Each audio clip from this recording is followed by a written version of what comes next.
Hello friends, आज हम आपके लिए एक स्टोरी लेकर आए हैं जिसका नाम है शेख चिल्ली और एक कुत्ता। कहानी को ध्यान से सुनना, बहुत मज़ेदार है। और अगर पसंद आए तो चैनल को सब्सक्राइब जरूर करना। जनाब शेख चिल्ली दुनिया में सिर्फ दो चीज़ों से डरते थे। घर में अपनी बीवी से और बाहर कुत्तों से। तो वह घर में बीवी और बाहर कुत्तों से जरा बचकर ही रहते थे, क्योंकि उन्होंने सुन रखा था कि भौंकने वाले कुत्ते नहीं काटते। लेकिन इस अफवाह पर उन्हें यकीन नहीं था। उन्हें यह भी लगता था कि क्या पता इस अफवाह से कुत्ते वाकिफ हैं या नहीं। तो वह ऐसा खतरा उठाने की कभी कोशिश करते ही नहीं थे, और ना ही ऐसा सोचते थे, और ना ही किसी भी प्रकार का रिस्क लेते थे। गांव के कुत्तों को भी उनमें रुचि नहीं रह गई थी।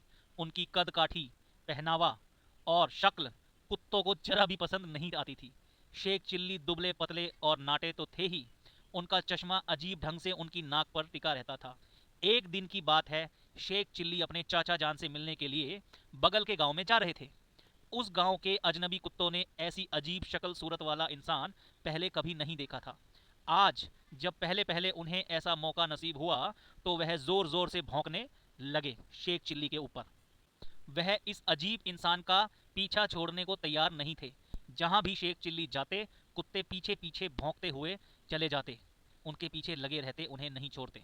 शेख चिल्ली ने कुत्तों को पीछा करते देख अपनी चाल बढ़ा दी, लेकिन वह जितना तेज चलते, कुत्ते उतने ही जोर से भौंकते। आखिरकार शेख चिल्ली के सब्र का बांध टूट गया।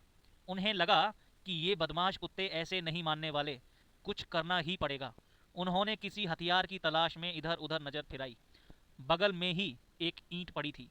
वह झुककर उसे उठाने लगे, लेकिन ईंट जो है वो हिल भी नहीं रही थी। वह तो जमीन में गड़ी थी। पूरी ताकत लगा देने के बाद भी शेख चिल्ली उसे उठाने में कामयाब नहीं हुए। वह नाराज हो गए और गुस्से से भरकर गांव वालों को गालियां देने लगे। एक गांव वाला उधर से गुजर रहा था। उसने शेख चिल्ली से उनकी नाराजगी का कारण पूछा। बड़ा अजीब गांव है तुम्हारा, शेख चिल्ली ने कहा। शेख चिल्ली ने गुस्से में ही चिल्लाकर कहा, ये भी कोई तरीका है? तुम कुत्तों को खुला रखते हो और ईंटों को बांध कर रखते हो। तो दोस्तों, इसी तरीके की मज़ेदार कहानियां सुनने के लिए हमारे चैनल को सब्सक्राइब कर लीजिए, ताकि भविष्य में हम इसी तरीके की रोमांचक वीडियोस लाकर आपका मनोरंजन करते रहें। आप लोगों का बहुत बहुत धन्यवाद हमारी वीडियोस को देखने के लिए। Thank you so much and wish you all the very best for your life. जय हिंद, जय भारत, वंदे मातरम। Thank you so very much.